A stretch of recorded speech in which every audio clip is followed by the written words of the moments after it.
NH투자증권 투자 로그인과 함께하는 투자 읽어드립니다. 안녕하세요. 성균관대 최재봉입니다. 여러분 반갑습니다. 네, 지난 시간 우리가 투자를 잘하려면 새로운 디지털 신대륙 그것과 일치하는 세계관을 가져야 된다. 이런 얘기를 했습니다. 자, 이번 시간에는 뉴노멀 시대를 선도하는 기업들의 성공 법칙에 대해서 알아보고 투자하기 좋은 기업들의 특징은 무엇인지 여러분과 함께 짚어보도록 하겠습니다. 저는 이 디지털 대륙에서의 성공 조건을 뭐라고 얘기했냐? 팬덤을 창조했느냐, 안 했느냐, 이렇게 구분을 합니다. 그걸 극명하게 보여준 게 바로 BTS입니다. 여러분, BTS 미쳤죠? 미쳤어요. 너무 좋아. 야, 버터라는 곡으로 빌보드 싱글 차트 7주 연속 1위를 하더니 야, 그 다음엔 자기네들이 또 신곡을 발표해. 죄송합니다. 다른 분들은 잠깐 기다리세요. 그리고 자기가 다시 또 1등을 해요. Permission to Dance. 이 정도 팬덤이면 마이클 잭슨, 비틀즈의 격에 해당됩니다. 여러분, 근데 이게 원래 말이 안 되는 거예요. 여러분, 생태계라는 게 장난이에요, 솔직히? 미국 가수가 돈을 벌어야 그 관련된 레코드 파는 사람, 방송국 다 돈을 벌죠. 그러니까 웬만하면 미국 기획사 소속 가수가 1등 되도록 전체가 밀어주는 분위기라는 게 있습니다. 그래서 아시아에서 누가 한번 떴다, 그냥 잠깐 지나가지 이렇게 세계 최고 가수가 되는 법이 없어요. 그런데 BTS가 그걸 해낸 거죠. 기적도 아니야. 이건 진짜 말도 안 되는 일이 터져버린 겁니다. 그래서 저는 혁명의 상징을 BTS라고 얘기해요. 자본 없었죠? 2013년 BTS 데뷔했을 때 빅히트 돈 없는 그지 스타트업이었어요. 지금 그지라 그러면 안 되지. 네. 방송도 안 내보내줍니다. 방시혁 대표가 뭐라 그러냐? 야, 때려치고 SNS로 가자. 유튜브로 갑니다. 방탄 TV를 해요. 지금까지 생각하지 못했던 방식으로 열심히 훈련하는 것부터 시작해서 그런 것들을 다 보여줘. 그래서 친한 친구가 돼. 목표가 뭐였냐? 이 영역도 경계도 언어 장벽도 없는 이 새로운 SNS라는 공간에서 엄청난 팬덤을 만들어서 세계 최고 가수가 되자. 이런 걸 꿈도 야무지다 그러죠. 여러분, 근데 그걸 4년 만에 만들어냅니다. 아미가 BTS를 세계 최고의 가수로 만들어준 겁니다. 1억 명이 24시간 마케터로 활동을 해. 돈도 한 푼 안 파더. 이런 권력이 어디 있겠습니까? 그래서 성공의 비결이 뭐다? BTS처럼 아미를 만들어야 한다는 겁니다. 모든 디지털 플랫폼, 아니 전 세계 생태계에서 권력이 소비자의 선택을 받는 쪽으로 이동하고 있는 거예요. 디지털 대륙의 왕은 소비자다. 그러니 그 소비자가 열광하는 그 팬덤의 열기가 강력할수록 성공의 확률이 높다는 거죠. 투자했으면 좋았을 기업들 한번 볼까요? 스타일란다 김소희 대표. 여러분, 김소희 대표가 22살에 동대문에 옷가게 차리고요. 소셜 커머스 합니다. 그런 데들 되게 많았어요. 대표적 성공 사례죠. 그리고요. 13년 만에 매출 1,600억 넘고 6천억의 로레알에 팔았어요. 제조 라인도 없이 팬덤 하나로 6천억을 벌은 게 스타일란다의 김소희 대표입니다. 그러니 스터디 해야죠. 야, 이런 기업 또 어딨어? 계속 찾아내야 돼요. 포노 사피엔스의 대명사 기업 무신사. 여러분, 조만호 대표가 고3 때 하라는 공부는 안 하고 프리첼의 동호회 사이트를 만들어. 그게 무신사예요. 무진장 신발 사진이 많은 곳. 이름 진짜 가볍다. 이래야 돼. 이래야 성공해. 그리고는 거기서 놀다가 야, 덕후들끼리만 놀 게 아니라 이거 거래처 한번 만들어보자. 그리고는 작년에 거래 금액이 1조 4천억을 넘어가면서 2조 5천억 기업이 된다. 올해 어떤 줄 아세요? 상반기 거래 금액이 40% 또 늘었어. 팬덤을 만드는 건요, 영역도 경계도 없어요. 막걸리 보세요. 지평생 막걸리. 아, 맛있어. 슬슬 넘어갑니다. 이러고 넘어가. 그런데 이 회사 망할 뻔했어요. 2010년에 직원이 3명인데 매출이 2억.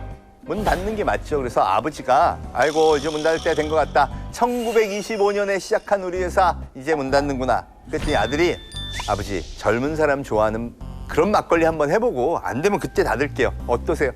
그래, 가보자. 저 친구, 친구라 그러면 안 되지. 돈 많은 분은 다 형이야. 저 형이요. 인간의 팬덤이 어디서 나오는지 알았어요. 인간의 팬덤은 여기 심장에서 나옵니다. 여러분, 딱 젊은 2030이 좋아하는 막걸리 그러니까 SNS 마케팅이 딱 떠오르시죠? 맛없는 막걸리로 SNS 마케팅을 강화하면 진짜 빨리 망합니다. 폭망하지, 폭망. SNS를 정말 열심히 한다? 아니야. 인간의 심장을 울릴 수 있는 게 있느냐. 그럼 막걸리가 거기서 거기고 뻔한 건데 그걸 어떻게 바꿨다는 거야? 맛을 바꾸죠. 막걸리 회사가 100년인데 한 번도 바뀐 적이 없어. 6도의 시큼털털한 맛. 술은 달면 안 돼. 근간은 돼 있다. 2030 세대를 모아놓고요. 너희들이 좋아하는 막걸리니까 맛은 너희들이 선택해야지. 다 만들어서 테이스팅을 해요. 4도, 5도, 6도, 7도. 이게 제일 맛있어요 하는 걸 봤더니 5도의 달달한 맛이더래. 목 넘김은 커피 믹스처럼 부드럽더래. 그걸 선택합니다. 그리고 그 맛을 유지하면서 SNS 마케팅을 하는 겁니다. 이런 노력 끝에 2억이던 매출을 10년 만에 200억을 돌파하게 만듭니다. 팬덤은 심장에서 나온다. 그래서 요새 경험 마케팅 뭐 이런 얘기를 많이 해요. 그 좋은 경험을 만든 대표적인 기업이 당근마켓이에요. 중고거래 그러니까 사람들 그건 다 누가 하지. 번개장터도 있고 중고나라도 있어. 끝났어. 그건 되게 복잡하게 택배 만들어서 하는 거고 그거 말고 그냥 새로운 경험 말이에요. 봉다리 들고 동네 나가다가 교환할 수 있게. 그랬더니 2차 경험이 발생해요. 여러분 인간이 제일 좋아하는 것 중에 하나가 뭔지 아세요? 공돈. 세뱃돈 받으면 굉장히 기분 좋죠. 똑같아요. 내가 안 쓰던 물건을 들고 나가서 돈을 10,000원을 받아왔네. 그 주머니에 딱 들어가고 집에 오는 순간 어떻게 되는 줄 아세요? 집에 있는 모든 물건의 가격표가 붙어. 당근이세요? 예. 당근? 당근이세요? 저 이거 진짜 몇 번 안 탔거든요. 이쁘다. 이들 기업이 어떻게 성공했나 보세요. 여기 IT 개발자 없죠. 그러니까 CEO가 IT 전공한 사람인가 아닌가 보는 건 아니구나. 답이 나와요. 잘하는 걸 선택했어요. 화장품 잘하는 거, 제조 잘하는 거, 유통 잘하는 거. 팬덤의 크기가 기업의 가치다. 그들이 정말 그걸 잘 만들어낼 수 있는 기본적인 힘이 탄탄하냐, 이걸 보고 판단해야 한다는 겁니다. 자, 그러고 보니까요. 이 팬덤 경제가 분명히 글로벌 시장의 메인이 됐는데 그럼 그걸 어떻게 만들어야 되지? 이혜령 선생님은요. 이 시대를 공감 자본 시대라고 했어요. 자, 물질이 자본이던 시대가 끝나고 공감이 자본인 시대. 그러면서 BTS를 얘기를 했죠. 그럼 투자의 기준이 뭐? 공감을 할 수 있는 기업. 이건 누가 봐도 진짜 괜찮은 기업이다. 거기가 팬덤의 출발점입니다. 에어팟 프로 보세요. 애플이 왜 세계 1등인가 했더니 저 콩나물 쭉 나온 것 같은 이어폰을 32만 9천 원에 팔아. 근데 그걸 줄을 서가면서 어떻게 좀 구해주세요 이러면서 사가. 왜 그걸 사세요? 32만 9천 원. 가성비가 안 나오잖아요. 됐고 난 살 거예요. 왜? 여기 꼽는 순간 마음의 평화가 와. 나를 바라보는 모든 사람들이 저 사람 애플의 패밀리 격이 있네. 이걸 느끼게 해준다는 거예요. 뭔지 아시죠 여러분? 이게 세계 1위 기업을 만드는 힘이라는 겁니다. 테슬라도 마찬가지예요. 저거 뭐 단차도 안 맞고 엔지니어도 잘 됐고 나는 이거 친환경이야. 딱 몰고 오토파일럿 걸어. 막 차들이 기가 막히다. 인증으로 유튜브에서 놀고 있는 거 막 보여줘. 그죠? 뒤에 일론 머스크가 타고 있는 것 같은 느낌적인 느낌. 이 시대의 상징 같은 사람이 된 것 같은 느낌. 그것 때문에 이 거대한 팬덤으로 저 기업이 된 거예요. 그게 휴머니티예요. 휴머니티 가득한 기업들이 앞으로 잘 성장할 거다. 사실 지금까지 우리는 맨날 기술만 봤어. 반도체 1등이면 세계 1등이야. 그런데 기술도 없고 메모리도 없고 반도체도 없는 애플은 왜 2,800조야? 뭐야 이거? 여기서 배워야죠. 여기서 투자의 흐름을 읽어내야 됩니다. 팬덤을 만든 기업이 세계 최강이 되더라. 이게 투자의 조건이에요. 애플은 어떻게 성공했냐? 기술만으로는 부족했대. 그래서 인문학과 휴머니티를 기술에 갈아 넣었대. 그랬더니 비로소 고객의 심장이 노래하더라. 고객의 심장이 노래하는 게 기준이래. 보세요. 애플은 세계 1위 기업인데 무슨 M1 프로세서를 만들었대. 얘네 생산도 안 하는데 CPU를 왜 만들었어? 봤더니 여러분 동영상 실컷 보면서 노트북 한 번 충전하면 4시간이 아니라 20시간 쓰세요. 제일 안타까웠던 게 뭐냐면 스타벅스에서 여러분이 충전기 따라 메뚜기처럼 왔다 갔다 하는 게 너무 안타까웠던 거야. 그래서 한 번 충전하면 20시간 동안 걱정 없게 만들어 드릴게요. 마음 놓고 들고 다니세요. 그걸 위해서 엄청난 투자를 하는 거예요. 이게 고객의 심장이 노래하는 거의 기준이죠. 이런 기업을 찾아야 된다는 겁니다. 그뿐인가요? 애플이 최근에 CBS 방송을 통해 인터뷰하고 진짜 중요한 전략 발표합니다 그랬어요. 다들 야, 드디어 애플카 나오는구나 난리가 났죠. 이게 우리나라 DNA야. 뭔가 제조하는 게 제일 큰 일일 거 아니야. 아니야. Racial Equity and Justice Initiative. 이게 뭔지 아세요? 인종 문제 해결을 위한 평등과 정의 프로젝트란데, 그래서 팀 쿡이 나와서 뭐라 그러냐? 일단 디트로이트에 1,000억을 씁니다. 거기서 유색 인종을 위한 교육 과정 만들고 그걸 통해서 인종 문제 근본적인 해결을 추구할 겁니다. 여러분, 이게 무슨 메시지인 줄 아세요? 우리 휴머니티 가득한 기업이, 그러니까 32만 9천 아까워하지 마시고요. 더 자랑스럽게 앞으로 100만 원짜리 이어폰 나갈 거니까 좀 써. 그게 인종 문제 해결을 위해 쓰인다니까. 괜찮잖아. 이 얘기예요. 마음을 사는 기술이 필요하다. 그런 기업을 찾아야 한다는 겁니다. 나 진짜 왕소름이 돋았어. 이거 딱 보는 순간. 모노클이라는 잡지에서요, 소프트 파워의 랭킹이라는 걸 매깁니다. 세계 문화 선진국, 그런데 거기서 대한민국이 세계 2등을 했네. 야, 선진국 되는 정도가 아니라 문화는 대한민국이 독일에 이어 세계 2등. 우리가 주목할 것 중에 하나가 컨텐츠 산업인데요. 컨텐츠 전문가들이 이런 얘기를 합니다. 대한민국 컨텐츠가 뜨는 이유는 우리 인문학과 예술에 오랫동안 축적된 휴머니티의 힘이다.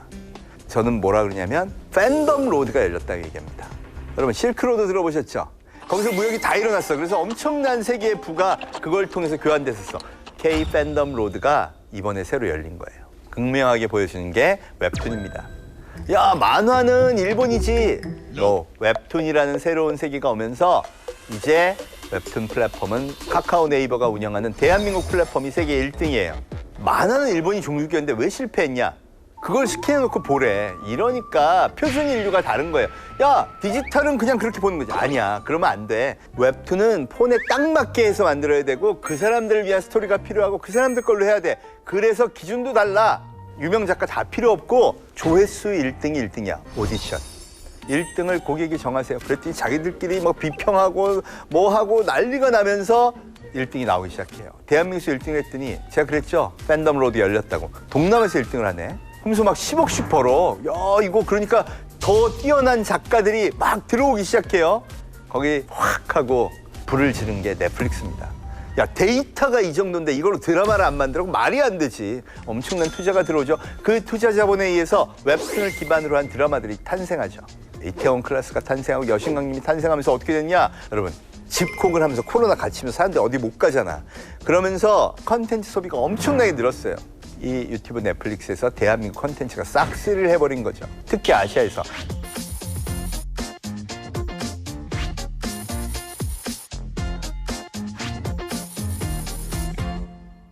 여러분, 요새 좀비의 종주국이 우리나라인 거 아세요?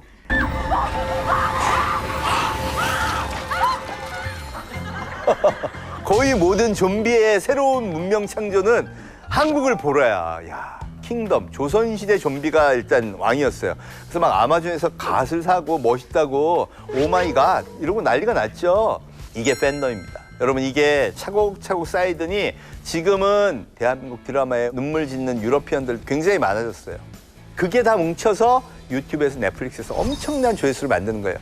여러분, 조회수는요, 단 한 번도 우연이 없답니다. 우리한테 그런 힘이 있다는 거죠. 그게 우리가 주목해야 될 또 투자의 조건이기도 합니다. 대표적인 게 베이비 샤크입니다. 여러분, 이게 말이 돼? 전 세계 인류의 표준 방송이 유튜브가 됐는데 거기 1등이 우리나라 방송이래. 이거 애니메이션이죠?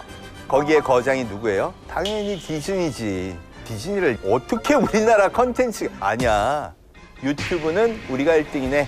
88억 불이야. 인구가 73억인데 88억 불은 그건 뭐야? 이게 이 디지털 대륙의 매력이에요. 와, 이게 말이 돼? 디즈니를 꺾어. 2019-20년에 아마존에서 가장 많이 팔린 왕구가 디즈니가 아니라 베이비 샤크 왕구래요. 데이터로 봤더니요, 재밌는 게 보입니다. 이 모든 출발이 아시아였어요. 동남아. 인도네시아에서 제일 먼저 떴대요. 그래서 인도네시아에서 커버 댄스가 막 뜨니까 왜 이래? 직원 2명을 급파했답니다. 저 상어하고 저 여우 옷을 입혀갖고. 여러분, 거기 적도 근처예요. 저희 가서 저거 입고 막 땀을.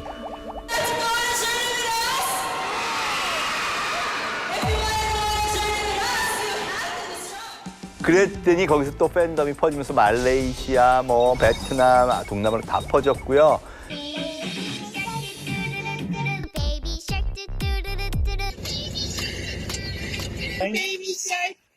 그게 미국으로 건너가면서 그때부터 진짜 글로벌 넘버원이 되는 거예요.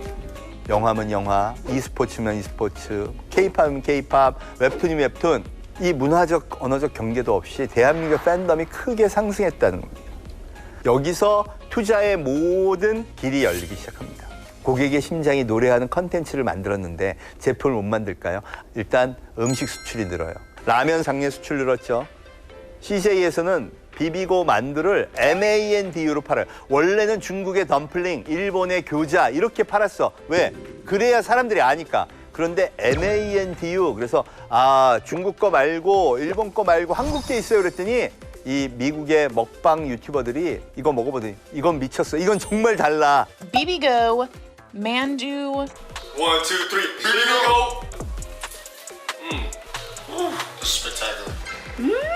야, 이게 왜 그런 줄 알아요? 마음에 쏠림이 있어서 그런 거예요. 난 너무 좋거든. 드라마에서 보니까 라면도 먹어보고 싶고 드라마에서 보니까 한국 거 다 맛있어 보이거든. 이게 대한민국에 엄청난 기회를 가져다 주는 거예요, 여러분. 잘 보세요. 이제 가전제품도 삼성, LG 이 두 기업이 북미 가전 1, 2위를 다툽니다. 옛날에 유명했잖아. 뭐 제너럴 일렉트릭 이런 거 다 필요 없어. 내가 좋아하는 한국의 브랜드를 나에게 우리 집에 담고 싶은 거예요. 그럼 우리나라 제조업도 이 붐업을 탈 수 있게 된다는 거죠. 지금 주목받고 있는 기업들에게는 공통점이 있습니다. 바로 확고한 팬덤을 가진 기업들이라는 것이죠. 8억 명의 고객이요. 심지어 92%가 저는 애플에서 안 바꿀 거예요. 이렇게 얘기한다 이거죠. 이게 우리한테 메시지를 주고 있다는 겁니다. 진정성이 없으면 통하지 않는 시대가 됐다는 거죠. 자, 이런 시대가 왔어요. 어떻게 생각해보면 더 멋지죠. 더 인간적이고 더 매력 있는 그런 디지털 신대륙이 탄생한 겁니다. 여러분, 새로운 세계관에서 멋진 성공 여러분도 거두시고 여러분의 능력치도 한번 뿜! 뿜! 하고 키워보시길 바라면서 저는 이만 물러가도록 하겠습니다. 감사합니다. 안녕.